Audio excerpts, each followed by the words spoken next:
Hay tensión en el mundo. Cabe mencionar que entre Ucrania y Rusia se vive en estos momentos la tensión en su punto más alto en años, con informes de una acumulación de tropas rusas cerca de la frontera que alimentan los temores sobre las intenciones de Moscú de una invasión en las próximas semanas o los próximos meses. Ucrania advierte que Rusia trata de desestabilizar al país antes de una invasión militar prevista. Las potencias occidentales advierten repetidamente a Rusia en las últimas semanas que no debe realizar más movimientos agresivos contra Ucrania. Se habla de que hay más de 100,000 soldados rusos que están ahí en la frontera, que pueden invadir en cualquier momento en las primeras semanas de este año 2022. Mientras tanto, pues Estados Unidos también ha enviado a por lo menos 8,500 militares por la creciente tensión entre Ucrania y precisamente entre Rusia. Bueno, pues difícil, ¿no? Y esto es lo que podría llegar a desencadenar. A ver, ¿cómo está la película, Ramón? A ver, Gregorio, esto nos remonta mucho a la famosa crisis de los misiles del 62, cuando Estados Unidos puso misiles de manera secreta en Turquía, apuntando hacia Rusia, y Khrushchev, nada secretamente, mandó misiles a instalarse a Cuba, y se hizo la famosa tensión grande, el detentí, que terminó por que Kennedy amenazara a Khrushchev y regresaran los famosos misiles, y luego se negoció la salida de los misiles turcos. ¿Por qué decimos esto? Porque eso es exactamente lo mismo. ¿Qué está pasando? A ver, recordemos, cae el muro de Berlín en 89. En los años subsecuentes se segregan la Unión de Repúblicas Soviéticas, era una unión de repúblicas, y todo lo que son Ucrania, Letonia, Lituania, Estonia y Bielorrusia y Crimea, toda esa parte se segregan y se convierten en países independientes. ¿Sí? Queda Rusia sola, por eso queda Rusia sola, ya no es una unión de repúblicas soviéticas. Sí, sí. ¿Qué pasa en este momento? Hasta este momento era tranquilidad todo, hasta hace pocos meses, porque esa parte no estaba unificada con la OTAN, es decir, con toda la parte europea, aliada a los Estados Unidos, para hacer un frente con la Unión Soviética. Ahora bien, se estaba hablando de que Rusia decía, los americanos y los europeos quieren poner misiles en Ucrania. No vamos a dejarnos. Es repetir Turquía del 62. ¿Y qué están haciendo? Bueno, cuidado. En el 2014, aprovechando una crisis política, ¿no? Toma Rusia Crimea, que es una península abajo de Ucrania, se la lleva, y eso que genera tensiones, y empieza un movimiento separatista al estilo español, el vasco. Empieza en Ucrania ese movimiento. Lo segrega, ¿no? Se segrega, sí, esa parte. Pero en Ucrania empieza una segregación, un movimiento que hasta ahorita ha costado ya 14,000 vidas. Es una guerra civil interna muy importante.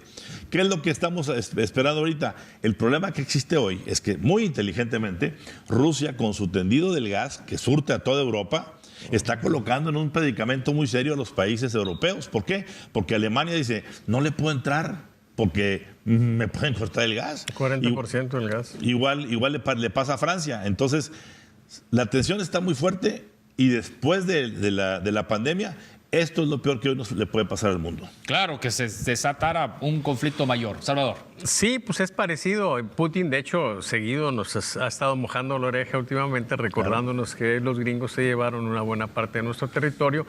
Y un poco, pues es similar, se retiran como Texas se independiza primero de México, en la primera etapa, pero ahora está la anexión, pues, y es donde siente que la situación se hace más complicada. Yo la esperanza que tengo es que la interdependencia que tenemos en el mundo actual haga que quede muy claro que no les conviene irse más allá de estos escarceos, y que logren un acuerdo, bajo la idea de que es mejor un mal arreglo que un buen pleito. Tema local, así muy puntual, lo que sucedió hace algunos días, no sé si fue intento o si ya se terminó de concretar este orden para el comercio informal, que ha sido el talón de Aquiles de cualquier gobierno municipal. Digo, nadie ha podido. ¿Por qué sí se podría en esta ocasión? Pues este es un tema que viene desde la administración, si yo mal no recuerdo, de Óscar Herrera Hosking. Sí, ojalá que no me equivoque, porque si no me lo va a reclamar de manera muy formal a mi amigo, el ingeniero Herrera. Creo que es una barbaridad, sí. Yo tenía gente conocida, amigos que vivían por colegio civil, y de cerca viví la situación esa de que de repente ya no puedes abrir la puerta de tu casa porque tienes hasta en la banqueta y en la calle invadido esto, sí, te alteró por completo eso, y fue una invitación pues para que se fueran, que vendieran, etcétera. Entonces, yo creo que si esta administración municipal resuelve ese problema, pues va a ser uno de los grandes aciertos, de los grandes méritos que habrá que reconocerle. Y bueno, pues yo la verdad hago votos porque así sea. No podemos tener una ciudad que tenga ese tipo de absurdos en la convivencia cotidiana. Claro, Ramón. Cada administración, Gregorio, comienza con esto. Sí, sí. Ya la conocemos. La pregunta no es esto, no es únicamente el reordenamiento de los ambulantes. La pregunta es qué causa este tipo de situaciones. Además de que es una situación ilegal, etcétera. Claro. En este momento, la condición social... En los manejos de los líderes. No, de los líderes, pero además... El hambre de la gente, la gente quiere instalarse donde puedan vender y puedan hacer algo. ¿Qué soluciones ponen? No basta únicamente sacarlos de la vía pública. ¿A dónde los mandas? Tienes que darles una alternativa para que la gente vaya y compre esas mercancías. Que se ha intentado hacer, o sea, también se puso el mercado fundadores, por ejemplo. Decía ahorita el doctor aquí, de la calle Colegio Civil. Acuérdate cuando Reforma también, toda Reforma completa estaba saturada. Se ha intentado hacer, ojalá, nos gustaría mucho que tuviéramos un Monterrey ordenado, limpio, legal, pero para que eso ocurra, la administración de Colosio tiene que encontrarle a esta gente una salida porque no es tan fácil como decir sálganse de por ahí. Claro. Las láminas del doctor Borrego de esta semana. Sí, bueno, vamos a ver algunas cosas un poquito rápidas, otras un poco más tranquilas. La primera que tenemos es los acontecimientos, lo que la gente tiene en mente, y lo más destacable es que el asesinato de periodistas es un tema que ocupa a nivel nacional la preocupación. Lo que sucedió en Tijuana, terrible, sí. Por encima de lo del presidente. Así es. Sí, exactamente. O sea, ese contraste que hace Ramón Alberto es muy interesante. Más que el asunto del presidente impactó el tema. Yo creo que la imagen de la casa modesta de la periodista, el perro ahí en la puerta, nos habla de una situación que emocionalmente impacta, y esto es muy importante para la opinión pública. Sobre todo cuando la periodista había estado en la mañanera pidiendo ayuda. Pidiendo ayuda, diciendo, temo por mi vida. Así es. Y el presidente quiere que no relacionemos eso con Jaime Bonilla, pero la verdad es inevitable, ¿sí?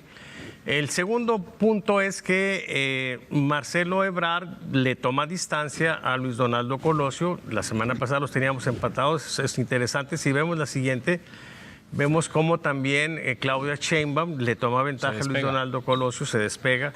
Quizá esto sea consecuencia del impacto emocional de ese anuncio de su posible muerte y el testamento del presidente, ¿sí? Si vemos la siguiente, observamos cómo en la respuesta espontánea, Luis Donaldo Colosio, que había tenido 4 alertas consecutivas, cae de nuevo a un valor. Sí, a nivel nacional. A nivel nacional, quizá también sea consecuencia de lo mismo.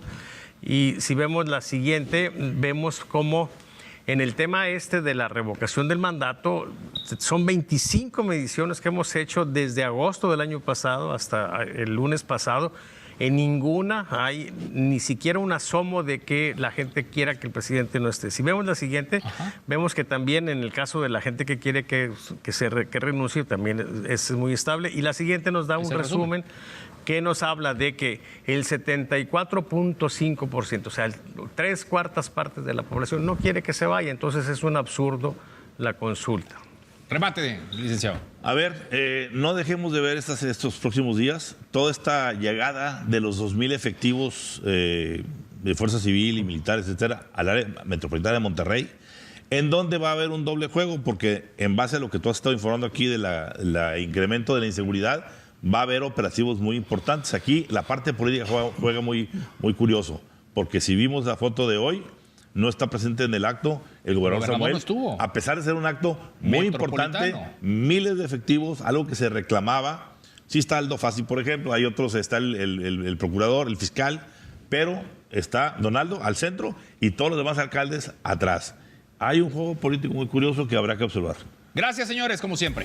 Claro que sí. Gracias. Hasta la próxima semana. Regresamos.